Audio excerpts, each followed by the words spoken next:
All right. Well, good morning, good afternoon, good evening, wherever you are in the world. And thank you for checking out another Kokoro Media Unfiltered video conversation, where we are usually talking in a casual way about various topics about living in Japan and living abroad. So this time we'll be talking about socializing and making friends in Japan. And we'll begin with brief introduction. So let's go around the screen here. Amelie, how about Yes. you? I'm Amelie. I'm French, and I am the chief editor of Kokoro Media.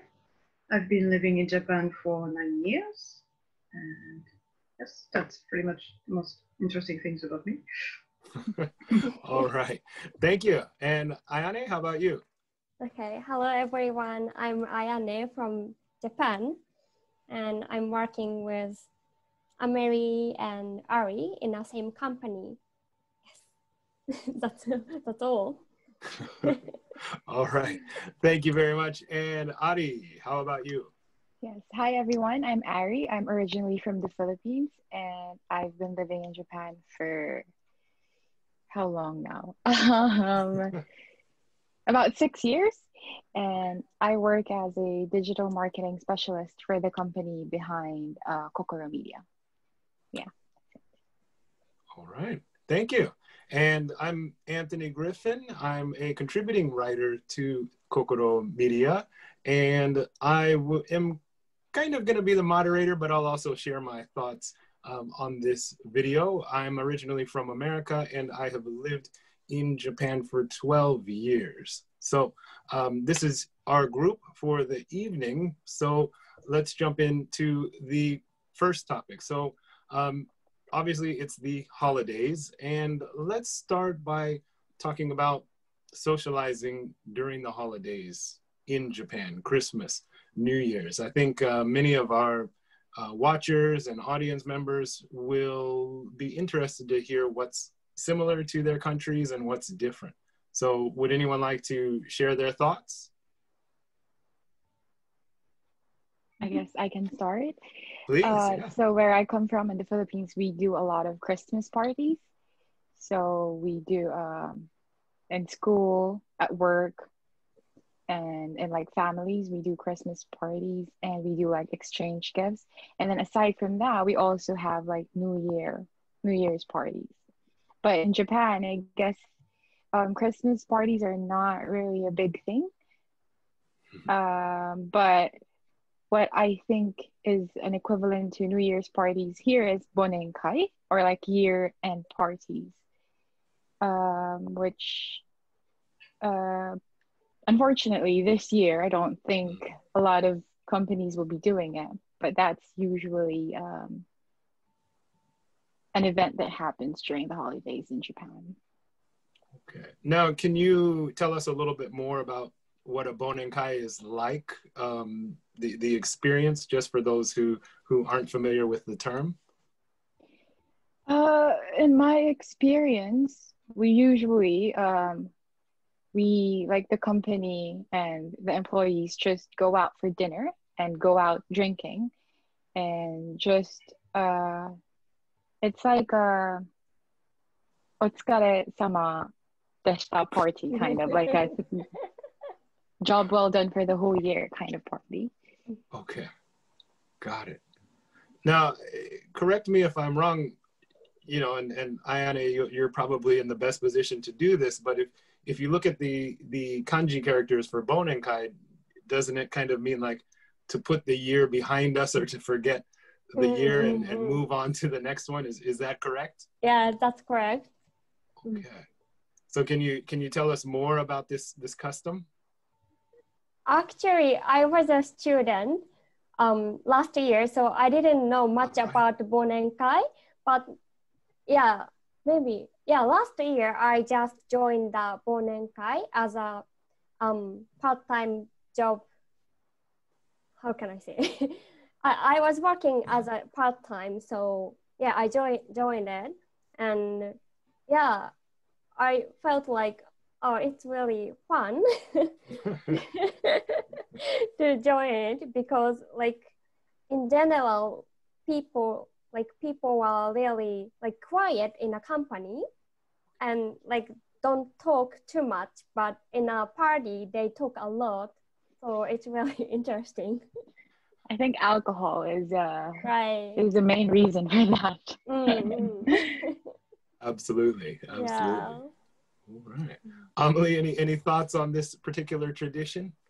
Yeah, well, if I, you mean about Bonenkai? Sure, Yeah, there's or anything. one thing to know about Bonenkai. It's like the last party of the year, and you forget the year and things like that. But in New Year, there's also what they call Shinenkai, which is like the New Year party. So basically, you eat and drink a lot during the Bonenkai, and then there's the traditional New Year, during which you probably eat as well. And then after this, you also have to go to the Shinenkai and eat and drink a lot as well. So I think that's the period of the year you're probably going to get a lot of weight. So, pretty much like what's happening in other countries, I guess. Okay. And regarding the end of the year celebrations in general, well, in France, it's maybe a little bit like in the US or in the Philippines. We do not do so many Christmas parties, but for Christmas, it's like on the 24th at night, we eat something nice, maybe with our closest family members. And then on the 25th, there's this big family gathering, and we basically eat the whole day and exchange presents and stuff like that. And then while in Japan, I noticed that Christmas is not familial at all. Children may get presents, but adults do not exchange gifts. And it's more like a second Valentine's Day for most people, like couples go on a date.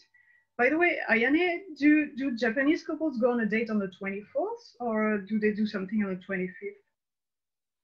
I'm not sure, maybe both, 24th and 25th. Oh, wow. But you know, we have to work. It's not holiday in Japan. So we have to work during the day, and maybe at night we can go for the illumination and yeah, just have dinner together. So I think maybe for most people who come from Christian countries, it's a little bit strange to see couples having dates on Christmas Day. And regarding New Year, it's the opposite. The Japanese families gather together on New Year. That's the familial day. While in France, the New Year and the New Year party is more for your friends than your family. So it's a little bit the opposite, kind of. Yeah, and basically America seems to work the same way as France. So I don't have much to add there, but in the spirit of this topic, what advice does everyone have for, you know, non-Japanese who happen to be here during the holidays? That's especially the case this year with the pandemic. We're not really traveling. For example, over the past 12 years, this is only my third holiday season in Japan. I'm usually in California, Nevada, or somewhere much warmer than Tokyo. So what advice does everyone have if you are, you know, new to Japan, or you are a non-Japanese person here during the holidays? What do you recommend for socializing? I think it's very difficult this year because we cannot have large gatherings. But well, my message is more for people who are already there and know people who just arrived or arrived earlier this year. For example, personally, I know a friend who just arrived to Japan a few months ago, and I know she's most probably going to be alone for Christmas. So I invited her to join me so we can do something together. So we're not going to be like 10 people, but I've invited just a few friends to keep it safe, but to make sure we are not lonely and sad because we can't meet our friends back home or families. Yeah, good advice, good advice. Any other thoughts? If you really don't have the chance to like meet new people during the holidays this time, I think the best thing to do is have like online Christmas parties or like New Year parties with your friends back home or your family. That will help in like feeling less lonely, I think. That's what I'm going to do this year. Yeah, me too. Yeah, absolutely. Okay. Yeah. So especially this year where your options socially are limited, you know, naturally online is a good bet. Any other thoughts, Ayane? No. Yeah, this year is tough. I mean, the only thing I would add is, I guess it's not really socializing, but if you're in a place that's not too cold, it might be a good chance to get out into nature if you can. It's a little bit hard around, you know, Tokyo or the areas up north because it's so cold. But I think, you know, if you could get out camping or hiking and it's in a safe situation and usually it's not crowded, that might be another option. You know, again, maybe with a small group of friends or something like that. But, you know, I do know that on New Year's before, a lot of people would go to shrines and they're very crowded. But this year, I think, and correct me if I'm wrong, the train companies are not running the trains all night to transport people to, you know, New Year shrines and things like that. Is that correct? Yeah, that's correct. Okay. Yeah. And some shrines seem to actually shut for the 3 first days of the year. I know the shrine I usually go to, like in Kichijoji, they made an announcement that it will be shut from the 1st to the 3rd, which is very, very unusual. I guess they don't want people together. Yeah. By the way, we just got a comment from Julius on the Facebook page. We're saying Christmas is huge in the Philippines. So confirming what Aree said earlier. Hi, Julius. Thanks for your comment. Well, with that in mind, you know, going back to you, Aree, and anyone in the comments. So if Christmas is so huge in the Philippines, you know, how is the country handling Christmas this year? I think people are still having Christmas parties, but not as large as they would usually have it. And if some people I know, they're taking extra steps against like the virus. So they're like taking swab tests before going to a party, or like people who host parties, they actually provide the test. So just to make sure that everyone's safe. But yeah. Okay, got it. All right.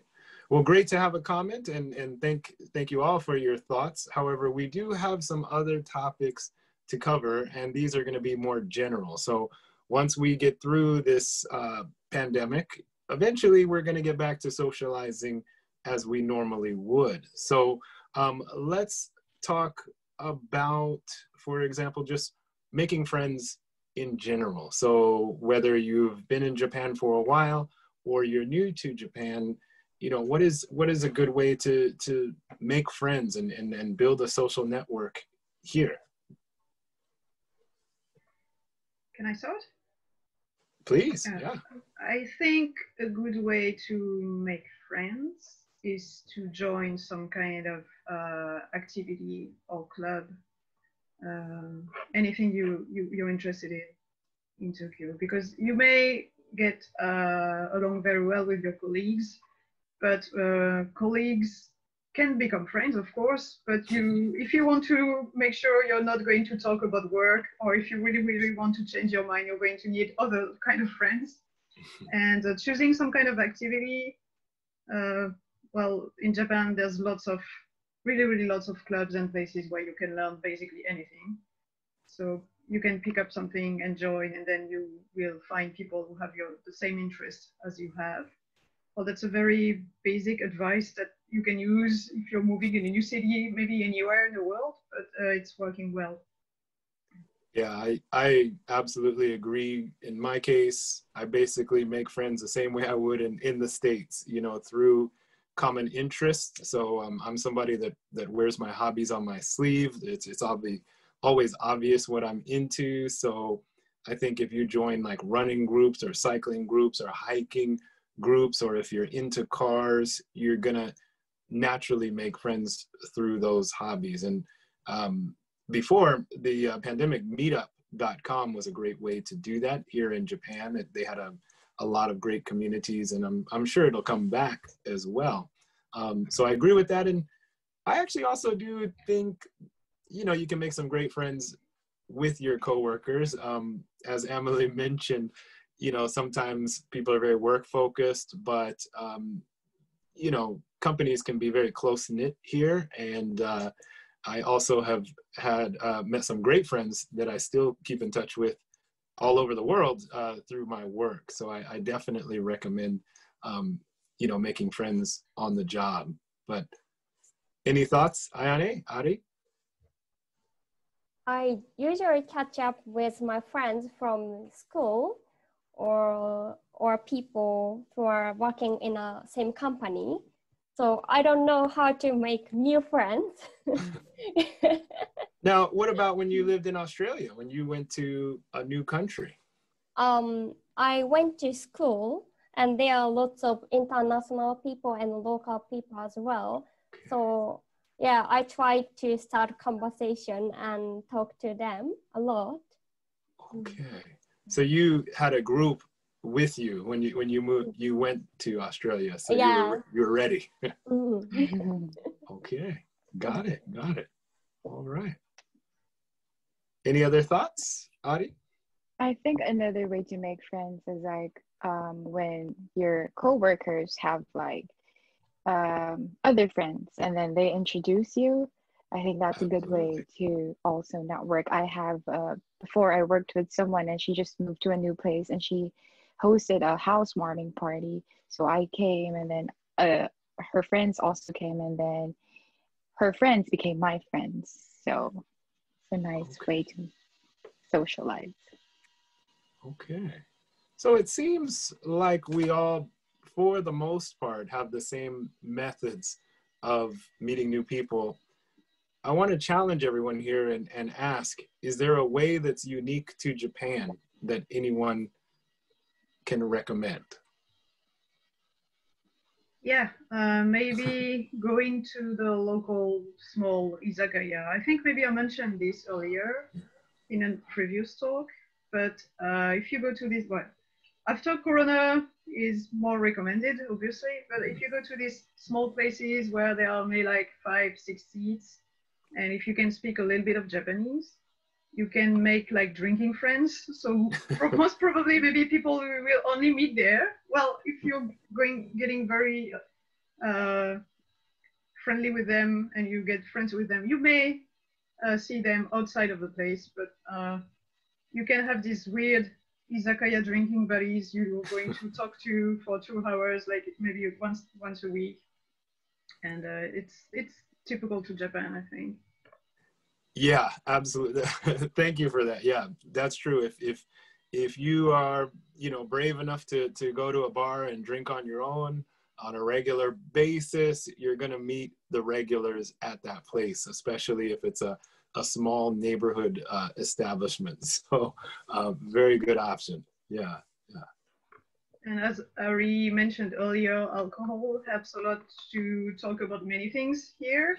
It's usually used as an excuse to socialize and tell about your problems or stuff that you wouldn't tell to anybody else. So sometimes the conversations can get really interesting. Absolutely. All right. Any other unique ways to make friends in Japan?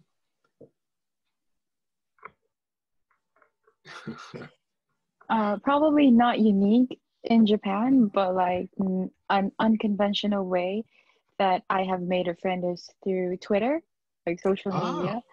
Because I used to go to a lot of concerts before of like artists from the States.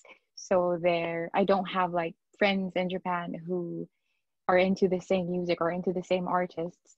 So I would usually look up at like hashtags on Twitter and just look like scroll through the people who tweet about the same concert that I'm going to.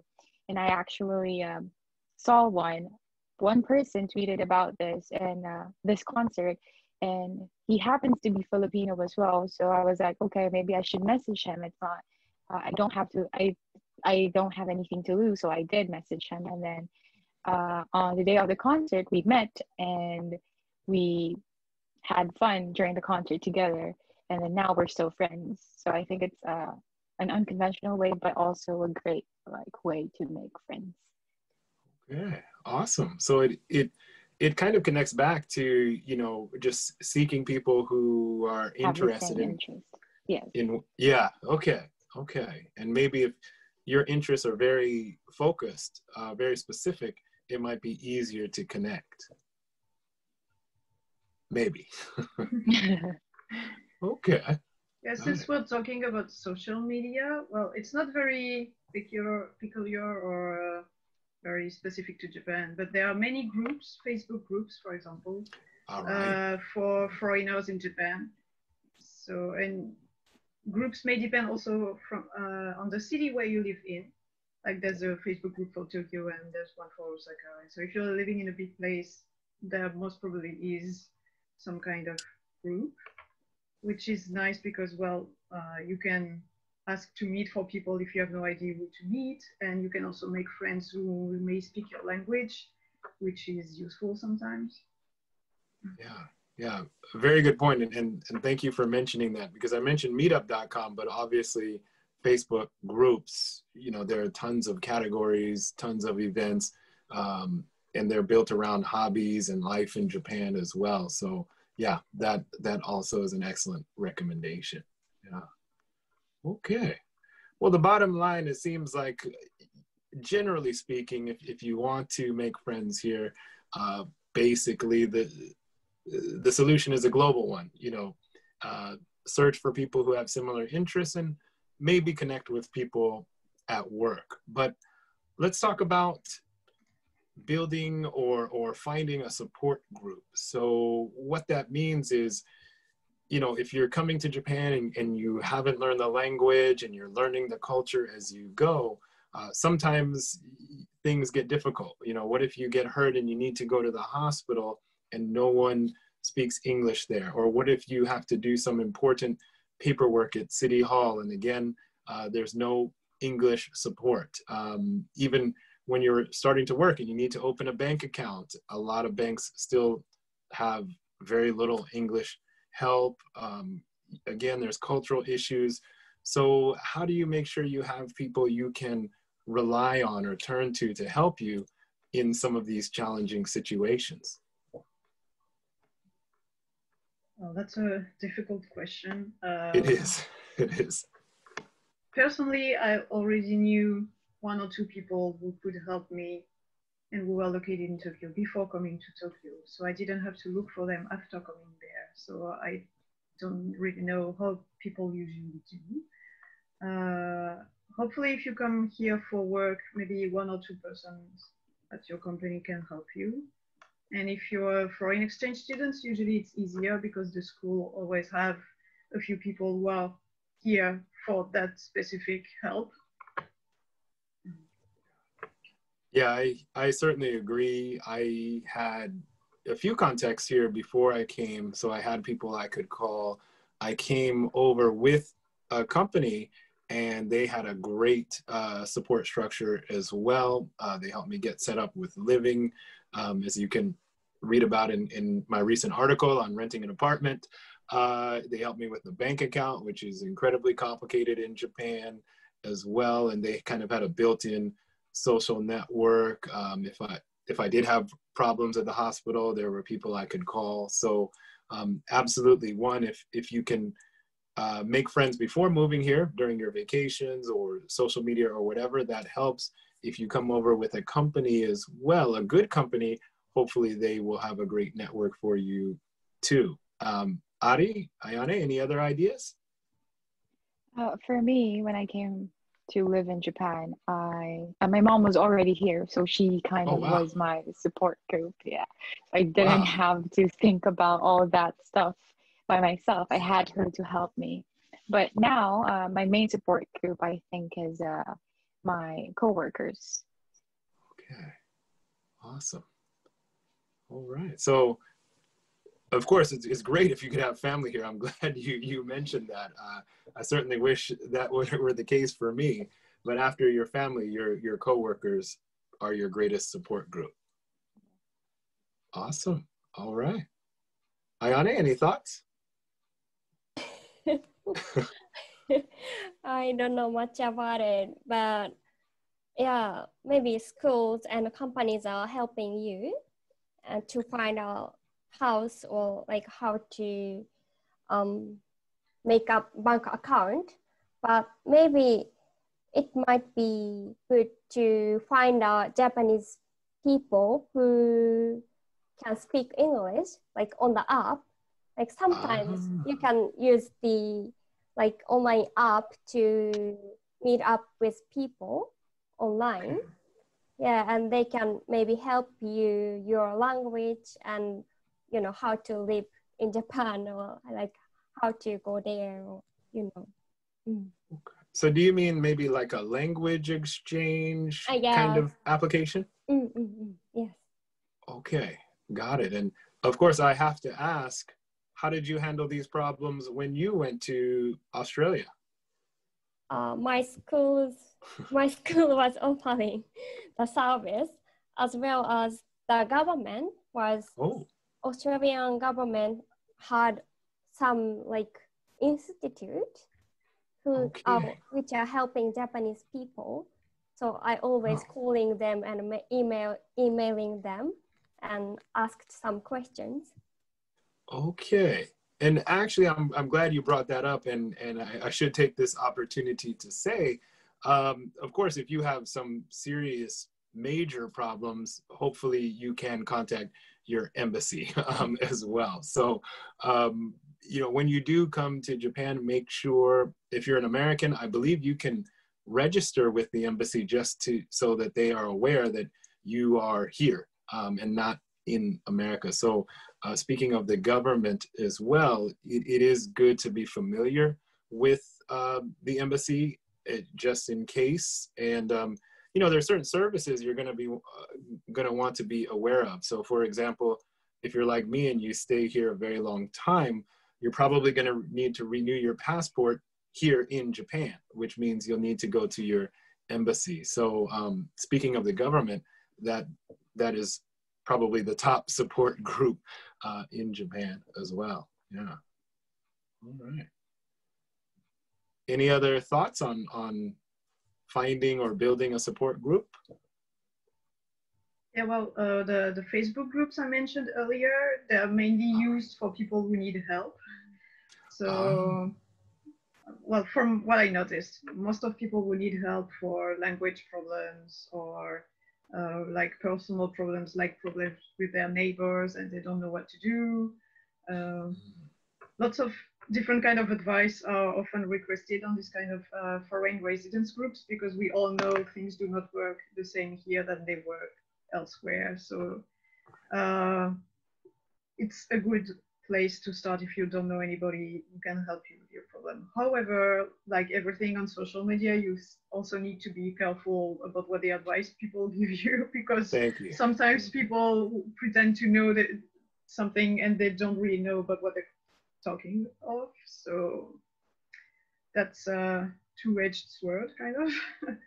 Good point. Yeah, thank you for that disclaimer as well. Yeah, yeah. And also what you said reminded me, I think it's important to think of the basics. For example, if you can get to know your neighbors, especially if you're in Tokyo, you're going to be really close to them anyway because everything is so dense. And, you know, how to do that specifically for me is, you know, I'm not nosy or intrusive, but if I see someone I know as my neighbor, I'll start with just a greeting in Japanese, which is enough to break the ice for open-minded people. And if you get to know them well enough, they could be people that you could rely on in a difficult situation or if you just had a question. So yeah, sometimes it's just the basics. See if your neighbors are friendly, just give them a simple greeting and see how things develop from there. Yeah. Really interesting you mentioned that because I just wrote an article about it and it's coming up on Kokoro next Monday. I've got some tips on how to get along well with your neighbors. So I'm not going to talk about it too much here because I'd like people to read the article, but I have some tips that look like what you just said. So Oh, great. getting along with neighbors really helps. You can borrow stuff from them or ask them to water your plants and stuff like that. So that's useful. Yeah, great, great. Fun, Well, of course. yeah, yeah, and I'm looking forward to the article, to checking out your opinion on that. Yeah. Okay. Well, let's move on to another aspect of socializing in Japan. So we've talked about making friends and kind of casual encounters, but there's also our careers. And I believe that if you want to build a career and you want to move up wherever you are in the world, you need to build a network of people. And oftentimes this network will, people in this network will become your friends. But do you have any thoughts on career development through socializing?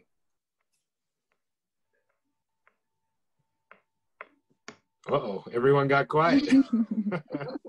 Okay. Personally, well, Anthony, you have your own company, so you have to socialize a lot and network a lot by yourself. I think for Ayane, Aree, and I, maybe our situation is a little bit different because we're in the company and most people we meet are through projects of the company or maybe business partners of the company that we get to know. That's how we network. So we are involved in the ritual of exchanging business cards with business partners and clients. That's maybe how we mostly network, I guess. Okay. I don't know, Ayane and Aree, correct me if I'm wrong. No, I agree. Okay, so let me challenge everyone a little bit. I agree. If you're independent like me, of course, the importance of networking skyrockets. However, one thing I enjoyed doing, even when I worked for a company, and I worked for organizations about a little bit more than half of my time in Japan. Actually, no, a lot more than more than half of my time in Japan. I worked for companies. However, one thing I realized is that my network was very narrow when I was employed at a company. So, for example, I started out working as a business English instructor. And so if I didn't make an effort to network beyond that, I only met people in that field. However, I found a lot of enjoyment and value reaching out to other communities, getting involved in, the government or marketing or things like that. And then I could bring those networks together to help the company I was working for and eventually help my career. So do you see any value, or are you interested in meeting professionals beyond your work? Yeah, Anthony, I know you participate in lots of networking events and stuff like that. And I know some of them happen online, but Yes. after the Corona situation gets better, I would like to try to maybe go to these kind of events and meet a little bit different people. Oh, great. Great. Yeah, I'd be interested to do that too. Okay. So yeah, maybe we can all go together. I'd be happy to connect you with my network in person someday. Absolutely. Absolutely. So Ayane, you've been a little silent on all of this. Is that interesting to you, or at this point in your career, is your network full? What are your thoughts on all of this? I don't have much chance to meet with people in a different field, but yeah, I think it's better to go out of my comfort zone and like ask someone who have lots of friends and connect with like other people. Okay. All right. Yeah, I like the term you use, getting out of your comfort zone.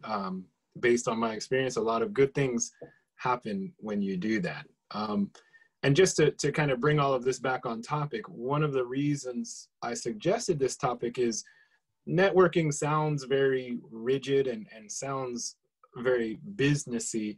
However, I have made, friends through these business meetups. These are people that I've gone cycling with, people that I've gone hiking with, people that I run around the Imperial Palace with as well. So I wanted to bring up networking, not only for business, but also I think it leads to friendship and people you can rely on, and maybe even help you with that support network or that support group as well. Okay. Something I realized when you start a little bit networking, well, it's especially true for the Kokoro media, people tend to want to introduce you to other interesting people they know. So Yes. at first your network is very small, but it grows like exponentially. The more it grows, the fastest it grows. So maybe do not be too discouraged in the beginning if your network is small. Yeah. Well said. Very, very well said. And I don't know, I think it's just fun to meet interesting people and find interesting stories as your network grows. So absolutely. Okay. Well, with that, let's just start to wrap up and open up the conversation to any final thoughts, anything that you want to say that we didn't cover. Is there anything that I missed? Any new ideas you had coming out of this conversation? Yeah, I just have one remark about friendship in Japan. So I hope Ayane will not think I'm saying something that doesn't make sense, but I think that friendship may take a longer time to build in Japan than it does in some other countries. Well, of course, it depends on your country back home. But yeah, I realized that to get to know a Japanese person very intimately and know like very personal stuff about them, it takes much more time than it would do in France, in my case. But at the same time, usually friendships may last for a very long time. So it has its good sides and bad sides. So if you're trying to make friends that are Japanese nationals, maybe you're going to feel a bit I don't know, surprised in the beginning that people do not exactly react the way you're used to. But that's also why we are living in Japan. I mean, we're here also for the cultural difference and fun of having to adapt to a new way of thinking, new way of behaving. So do not get discouraged if you at first you don't really understand what's happening. Everybody's going through that. So that's also why it's good to have at least maybe a couple of friends from your country as well. Sometimes it helps. Absolutely.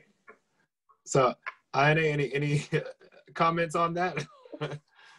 Yeah, I agree with Amelie because, most Japanese people are very shy and quiet. So when you talk to Japanese people at first, maybe they don't talk too much and they will hide their emotion. So maybe it takes time to get to know each other. But if you learn some like Japanese basic language and try to talk to them a lot, maybe they will talk to you more and get to know each other easily. Okay, got it. Aree, any experiences to share on this topic? What I've noticed though is that younger generations are easier to make friends with now. Like they're more open-minded. They're more open to like relationships with people from outside Japan. So I haven't really experienced what Amelie was talking about earlier, that friendships with like Japanese people take more time than back home. Okay, interesting. All right. That's because I'm old. I wouldn't say that. I wouldn't say that. If you're old, then I guess I'm super old. You know, I guess my experience is in the middle, you know, and Amelie, thank you for bringing this up, because there is this perception out there that friendships do take longer in Japan than other countries. Personally speaking of age, I'm not sure, because I think as an adult, especially my age, it becomes harder to make friends once you leave college. To make real close friends, I think it's harder all over the world. I think in Japan, maybe people are more aware of that because of the language and cultural differences. So it's tricky. And I'd also like to point out, in my opinion, I've experienced regional differences. So in my opinion, I find Tokyo to be kind of more similar to Amelie's experience. I'd say even a little cold sometimes.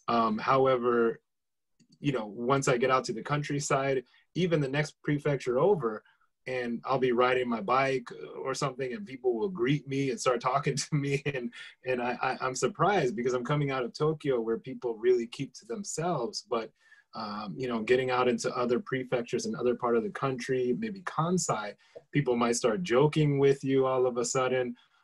So I think regional differences should be taken into account as well. But the bottom line is, I think as a foreign resident coming over, there's going to be differences. You know, don't panic, don't freak out. Just, you know, stay calm, do your hobbies, you know, work hard and enjoy time with your coworkers. And I think you'll be okay, and you'll make friends and find a good support group. All right. Well, Agreed. you don't have to agree. just a thought, but it sounds like everyone is okay with that. So with that, any final comments before we wrap up? Yeah, if you're in Japan right now and you're feeling a little bit lonely, do not hesitate to message some of your friends. And even if you're doing fine, do not hesitate to message some of your friends and ask them if they're okay, because that might make a big difference. Absolutely. Absolutely. Yeah. So it's, you know, it's a tough year. It's a different year, but just as you said, Amelie, just reach out to people, get on the video chats, and, you know, communicate. And hopefully next year we'll have a more traditional, typical holiday season. All right. So with that, we will wrap up this session. And, you know, for all of you who have tuned in, thank you very much, and happy holidays. Stay safe wherever you are in the world.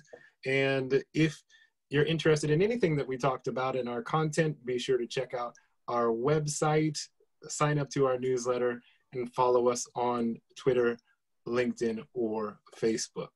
So with that, happy holidays, stay safe, and we hope to see you next time. Thank you very much. Thank you. Happy holidays, everyone. Thank you. Bye. Happy holidays. Bye.